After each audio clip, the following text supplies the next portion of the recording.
जय श्री राम दोस्तों हम सभी जानते हैं कि दशरथ भगवान राम हनुमान जी के हृदय में बसते हैं। लेकिन क्या आपको यह पता है कि एक बार पवन सुत हनुमान जी श्री राम जी से ही लड़ने पहुंच गए थे।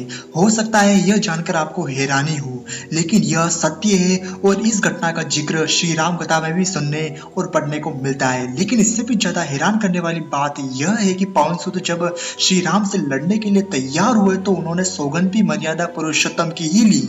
आइए जानते हैं ऐसा क्या हुआ कि श्री राम के परम भक्त पवन सुत को उनसे युद्ध करना पड़ा। एक बार सुमेरु पर्वत पर सभी संतों की सभा का आयोजन हुआ। केवट देश के राजा सुकंद भी उसी सभा में सभी संतों का आशीर्वाद लेने जा रहे थे।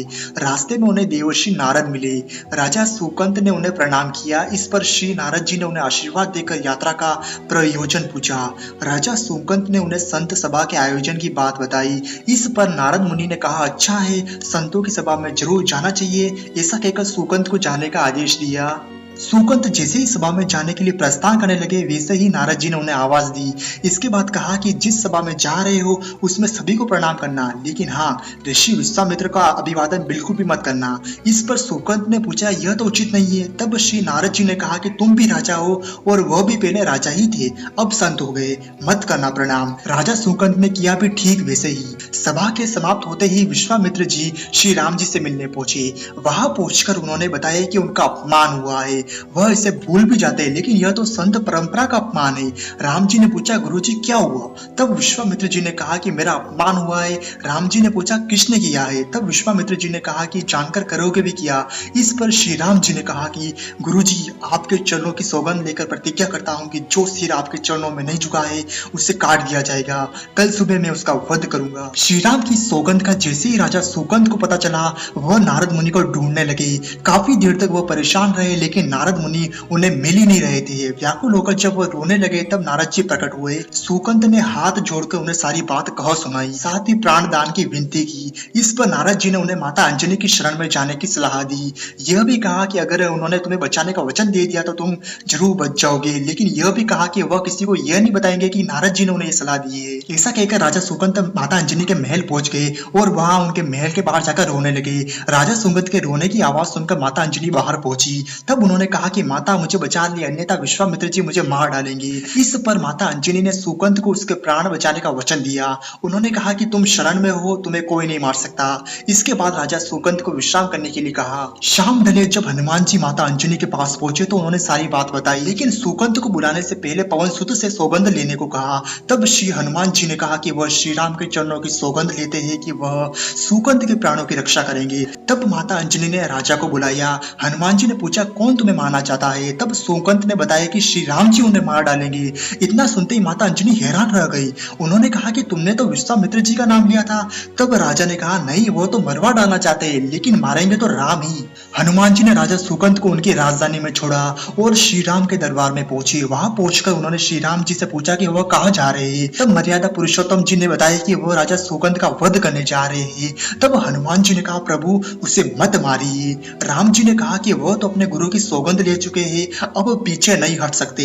हनुमान जी ने कहा, प्रभु मैंने उसके प्राणों की रक्षा के लिए अपने इष्ट देव यानी कि आपकी सौगंध ली है।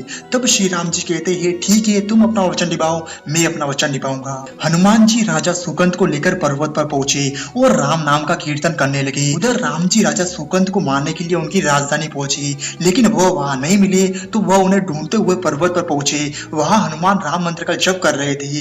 राम जी को देखते ही सुकंद डर गया। उन्होंने कहा, अब तो राम जी उसे मार ही डालेंगे। वो बार बार हनुमान जी को पूछता, बच जाएंगे हम? तब हनुमान जी उसे कहते हैं, राम मंत्र का जाप करते रहो और निश्चित रहो, भगवान नाम पर पूरा भरोसा रखो। लेकिन वो काफी डरे हुए थे, तो हनुमान जी ने सुकंद को राम नाम मंत्र के घेरे में बिठा दिया। इसके बाद राम नाम जपने लगे। राम जी ने जब राजा सुकंद को देखकर जब बाण चलाना शुरू किया तो राम नाम के मंत्र के आगे वे विफल हो जाते। राम जी हताश हो गए कि क्या करे। यह दृश्य देखकर श्री लक्ष्मण जी को लगा कि हनुमान जी भगवान राम को परेशान कर रहे हैं, तो उन्होंने स्वयं ही हनुमान जी पर बाण चला दिया। लेकिन यह क्या, उस बाण से पवन सूत के बजाय श्री राम जी ही मूर्छित हो गए। यह देखते ही लक्ष्मण जी दौड़ पड़े और देखते ही बाण तो हनुमान जी पर चलाया था, लेकिन मूर्छित राम जी कैसे हो गए। तब उन्होंने देखा कि पवन सूत के हृदय में तो श्री राम जी बसते हैं। राम जी जैसे ही होश में आए वो हनुमान जी की ओर दौड़े। उन्होंने देखा कि उनकी छाती से रक्त बह रहा है। वो हनुमान जी का दर्द देख नहीं पा रहे थे। वो बार बार उनकी छाती पर हाथ रखते और आंखें बंद कर लेते। पवन सूत को होश आया तो उन्होंने देखा कि राम जी आंखें बंद करके हनुमान जी के छाती पर बार बार हाथ रखते हैं, फिर हनुमान जी के सिर पर हाथ फेरते हैं। तब पवन सूत ने सुगंध को पीछे से निकाला और उसे अपनी गोद में बिठा लिया। तभी राम ने फिर से हनुमान जी के माथे पर हाथ फेरा, लेकिन इस बार वहां पवन सूत की जगह राजा सुगंध थे। राम जी मुस्कुराए और तब हनुमान जी बोल उठे कि नाथ, अब तो आपने इनके सिर पर हाथ रख दिया है, अब तो सब कुछ आपके हाथ में है, इसकी मृत्यु भी और जीवन भी। आप भी सुगंध के जीवन की रक्षा करें। राम जी ने हनुमान जी से कहा कि जिसे तुम अपनी गोद में बिठा लो उसके सिर पर तो मुझे हाथ रखना ही पड़ेगा। लेकिन गुरु जी को क्या जवाब देंगे। तब भगवान राम ने ऐसा कहा। तभी हनुमान जी को विश्वामित्र जी सामने से आते दिखाई पड़े। उन्होंने राजा सुगंध से कहा कि जाओ, तब प्रणाम नहीं किया तो क्या हुआ, अब कर लो। राजा ने दौड़कर विश्वामित्र जी का अभिवादन किया। वह भी प्रसन्न हो गए और बोले, राम इसे क्षमा कर दो, मैंने इसे क्षमा कर दिया है, क्योंकि संत का काम मिटाना नहीं बल्कि सुधारना होता है। यह भी सुधर गया है। उन्होंने सुगंध से पूछा कि संत का सम्मान न करने की सलाह यह तुम्हें किस कुसंग में मिली। राजा सुगंध विश्वामित्र जी से कुछ कहते इससे पहले नारद मुनि प्रकट हो गए। उन्होंने सारी घटना कह सुनाई। तब विश्वामित्र जी ने पूछा कि नारद, तुमने ऐसी सलाह क्यों दी। तब नारद जी ने कहा कि अक्सर ही लोग मुझसे पूछते थे कि राम बड़े या राम का नाम बड़ा, तो मैंने सोचा कि क्यों ना कोई लीला हो जाए कि लोग अपने आप ही समझ ले कि भगवान से अधिक भगवान के नाम की महिमा है। तो दोस्तों, कैसी लगी आपको हमारे द्वारा बताई गई जानकारी, अपनी राय हमें नीचे कमेंट बॉक्स में जरूर बताएं। धन्यवाद। जय श्री राम।